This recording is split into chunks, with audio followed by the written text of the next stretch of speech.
साथियों नमोदा जय भीम।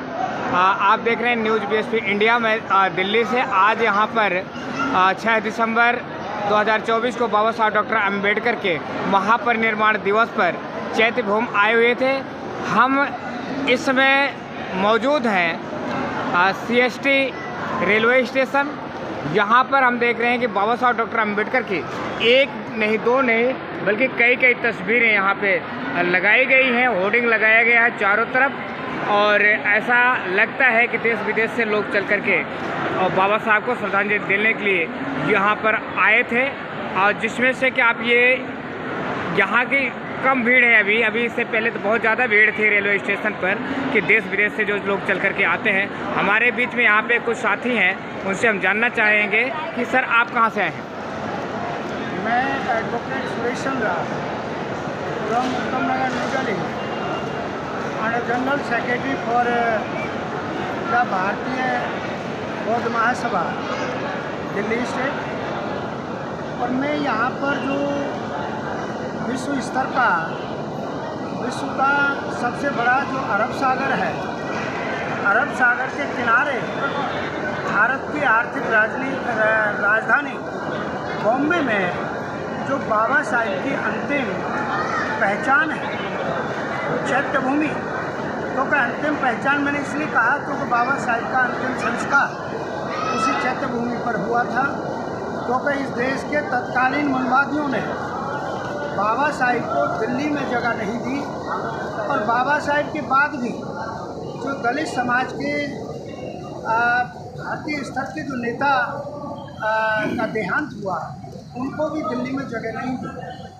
तो मैं इधर चैत्य भूमि पर बाबा साहिब को श्रद्धांजलि अर्पित करने आया। और यहाँ पर द सोसाइटी बौद्ध सोसाइटी ऑफ इंडिया का कार्यक्रम होता है। समुद्र किनारे जनता होती है, हज़ारों लाखों की तादाद में बहुत ऊंचा मंच होता है। उस मंच पर प्रदेश का जनरल सेक्रेटरी होने के नाते मुझे अपनी बात भी रखने का मौका मिला। तो मैंने वहाँ पर वही बात कही है कि यदि दलित समाज के लोग यदि वास्तव में समाज का कल्याण चाहते हैं तो बाबा साहिब की बात वो क्यों नहीं मानते हैं। बाबा साहिब की ज़िंदगी का जो सार है वो ये है कि राजनीतिक सत्ता वो मास्टर चाबी है जिससे हर प्रकार की समस्या का ताला खोल करके निदान हासिल किया जा सकता है। तो जब उस समाज की जीवन के प्रत्येक क्षेत्र में समस्या ही समस्या है, चाहे वो शिक्षा के क्षेत्र में हो, चाहे चिकित्सा के क्षेत्र में हो, चाहे सुरक्षा और शिक्षा चिकित्सा और इनके अलावा नौकरी का मामला, इतने सारे क्षेत्रों में आज़ादी का मामला। आज़ादी भी कहाँ है, बड़ा गड़बड़ है। क्योंकि आज हर समय पर डर लगता है, हर जगह पर डर लगता है कि कहाँ किसके साथ क्या होता है। तो इन हालातों से उबरने के लिए जब बाबा साहिब ने इन सारी समस्याओं का निदान एक ही दिया कि राजनीतिक सत्ता वो मास्टर चाबी है जिससे हर प्रकार की समस्या का ताला खोल करके निदान हासिल किया जा सकता है। तो फिर सारे लोग राजनीतिक सत्ता हासिल करने के लिए क्यों नहीं एकजुट होकर के दौड़ पड़ते हैं। और जब जैसे ही पूरा बहुजन समाज राजनीतिक सत्ता हासिल कर लेगा तो जो हम दावे के साथ कहते हैं कि इस देश में संविधान मेरे बाबा का है तो फिर प्रधानमंत्री भी मेरे बाबा का वंशज ही होना चाहिए। लेकिन ऐसा कहाँ हो रहा है? हाँ। बाबा साहब ने तो संविधान बना करके दे दिया, लेकिन बाबा साहब के वंशज आज भी तो राजनीति से दूर रहे हैं।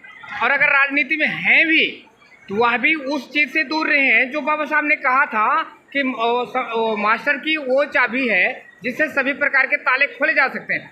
आज उनके जो पोते हैं, मैं देख रहा हूँ आरपीआई के माध्यम से कभी कांग्रेस से वो जो है राज्यसभा में जाते हैं तो कभी कुछ बनते हैं कभी कुछ बनते हैं। उन्होंने तो सत्ता की तरफ प्रयास ही नहीं किया है। और ऐसे में आज हम देख रहे हैं कि उनके बीच से एक राजरत्न अम्बेडकर हैं, उनसे सत्ता से मतलब नहीं है। दूसरे भीमराव अम्बेडकर हैं, उनसे भी सत्ता से मतलब नहीं है। आखिर बाबा साहब का ही परिवार राजनीति से मतलब क्यों नहीं रख रहा है? क्या बिना सत्ता प्राप्त किए हुए भारतीय बौद्ध महासभा भारत को बौद्ध में बना लेगी? आपकी चिंता वाजिब है।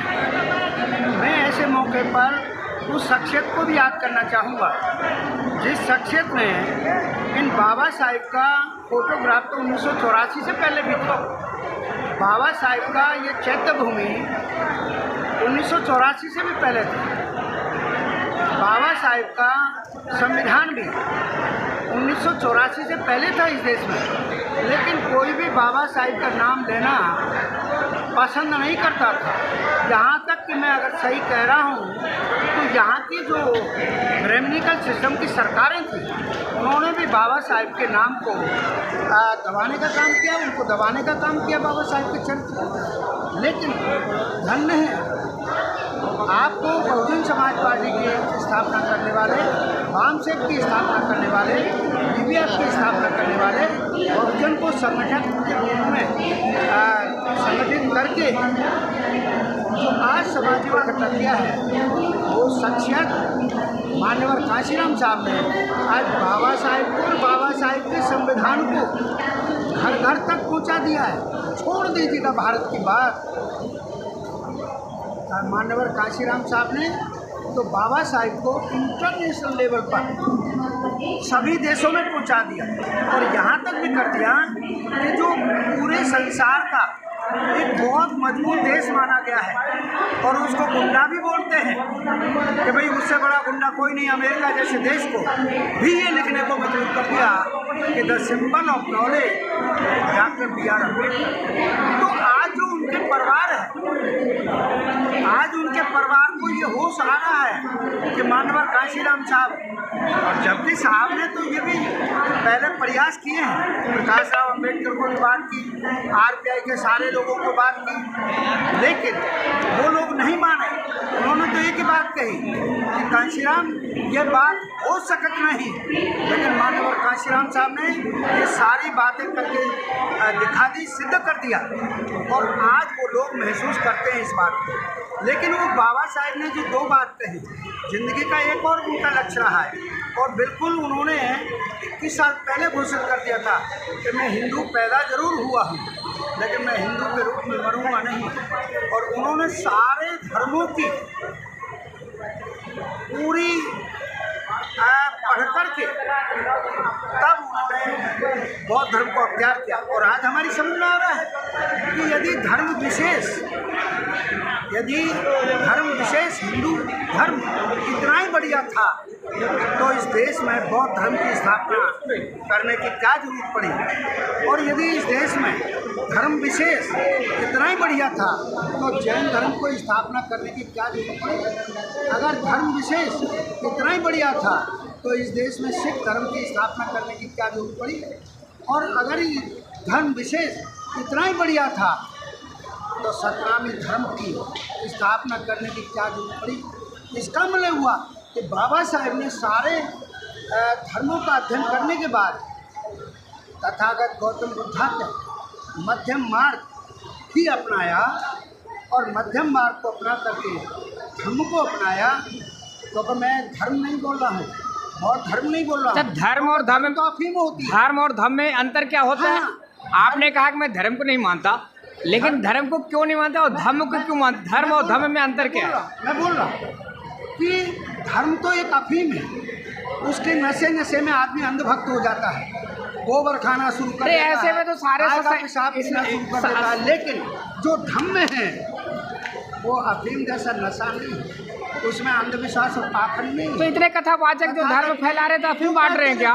वो कहते रहे, कथावाचक कहते रहे, वो अपने धर्म का प्रचार प्रसार करेंगे, लेकिन हम अपने धर्म की बात करेंगे कि धर्म का मतलब होता है रास्ता, पथ, सत्य का पथ, मानवता का पथ, इंसानियत का पथ।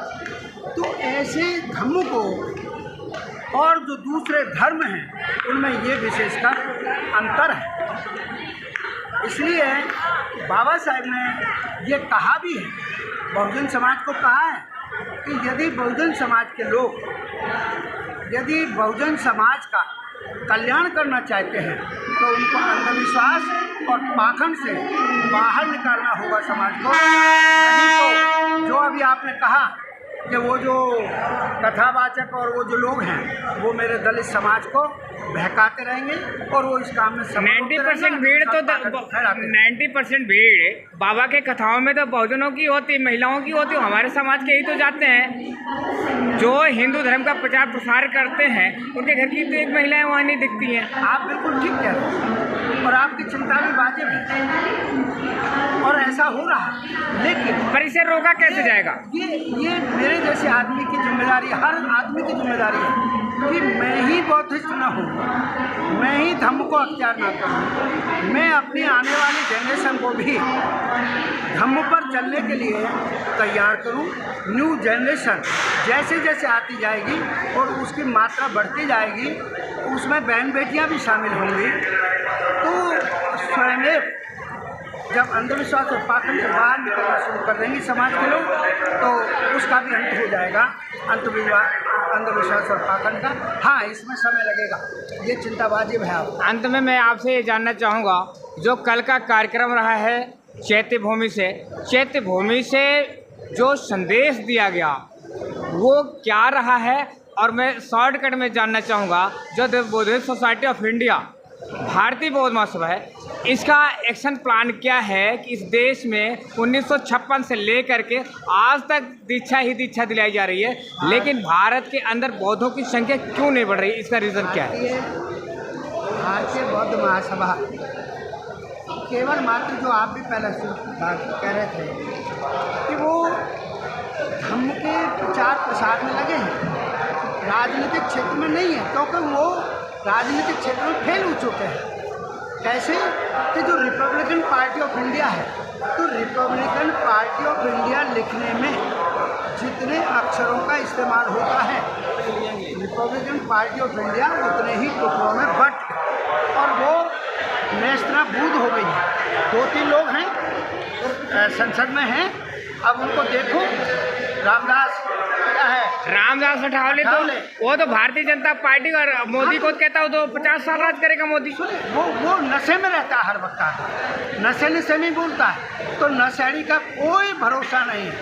आज वो बीजेपी में है, उससे पहले कहीं और जगह था, रामविलास पासवान की तरह, कल को फिर और कहीं चला जाए। ऐसे लोगों का कोई दीन ईमान नहीं। उसका कारण ये है कि जो विद्वान जहाँ पैदा हुआ है वहाँ के लोगों ने उसकी बात मानी नहीं है। जैसे उत्तर प्रदेश में गुरु रविदास और सदगुरु कबीर दोनों पैदा हुए समकालीन हैं, लेकिन उत्तर प्रदेश के जाटव चमारों ने और उत्तर प्रदेश के जुलाहों ने न सदगुरु कबीर को माना न गुरु रविदास को माना। इनको किसने माना? सदगुरु कबीर को हरियाणा और दिल्ली के जो चमार हैं, उन्होंने अपनी कौम का ही नाम सदगुरु कबीर के नाम पे जुलाहा चमार लिखवा लिया। आज उनकी जाति सदगुरु कबीर के नाम पर जानी जाती है। उसी पैटर्न पर गुरु रविदास को पंजाब के चमारों ने माना और उन्होंने भी अपनी बिरादरी का नाम रविदासिया, रैदासी, रामदासिया लिखवा लिया। फिर बाबा साहिब महाराष्ट्र में पैदा हुए, महारों में पैदा हुए, लेकिन बाबा साहिब की बात महाराष्ट्र के महारों ने मानी नहीं। फिर उनकी बात किसने मानी? बाबा साहिब के बाद पंजाब के रामदासिया चमार मान्यवर कांशीराम साहब ने मानी और इतनी बात मानी, बाबा साहिब का हर सिद्धांत माना कि बाबा साहिब के सिद्धांतों की उत्तर प्रदेश में 4 बार सरकार बना दी। उसी पंजाब में बहुजन समाज पार्टी विपक्ष में बैठी। आधे से ज़्यादा राज्यों में, जितने इस देश में राज्य हैं 29, 28, 29, उनमें से 14, 15, 16 राज्यों पर हमारे बहुजन समाज पार्टी के विधायक रहे। लेकिन आप तो देख रहे हैं बहुजन समाज पार्टी का आरपीआई भी विरोध करती है, रामदास अठावले भी विरोध करता है, और जो बामसेब साहब कांशीराम ने बनाई, मेश्राम ने तो कहा 2024 में ख़त्म तो कर दिया मेश्राम ने। ये मानवर कांशीराम साहब ने आपको चेताया है, हमें चेताया, बहुजन समाज को बताया है कि जैसे ही तुम लोग आगे को बढ़ोगे और बहुजन समाज इकट्ठ में आएगा, तो जो बहुजन समाज सिद्धांत की, बाबा साहब की जो टेक्नोलॉजी और सिद्धांत है, थ्योरी है, उसको रोकने के लिए पूरा ब्राह्मणिकल सिस्टम इस देश का इकट्ठ में हो जाएगा और उसी के इशारों पर आज ये लोग नाच रहे हैं। जैसे आपने देखा होगा इसी लोकसभा में रामधन को के तिवारी ने कहा था भाई चमार के बच्चे चुप हो जाओ, लेकिन आज तक कोई न्याय नहीं मिला। सेम पैटर्न दरोगा प्रसाद सरोज जो सपा का सांसद था, ममता बनर्जी जो चीफ मिनिस्टर ऑफ बंगाल है, उसने उसका कोटा पजामा फाड़ दिया था, लेकिन आज तक कहीं कुछ नहीं हो पाया।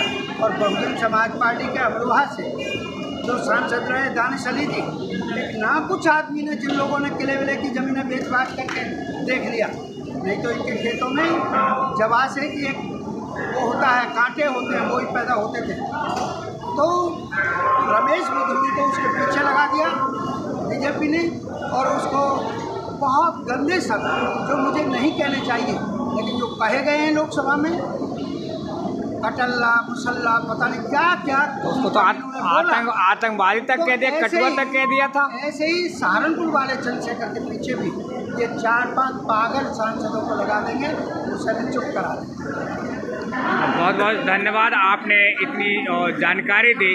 ये साथियों, ये हमारे साथ थे advocate Suresh Chandra ji, general secretary the Buddhist society of India Delhi state, और आप देख रहे हैं न्यूज़ BSP इंडिया को। तो आप लोग इसे ज़्यादा से ज़्यादा लाइक शेयर और सब्सक्राइब करें। बहुत बहुत साधुवाद।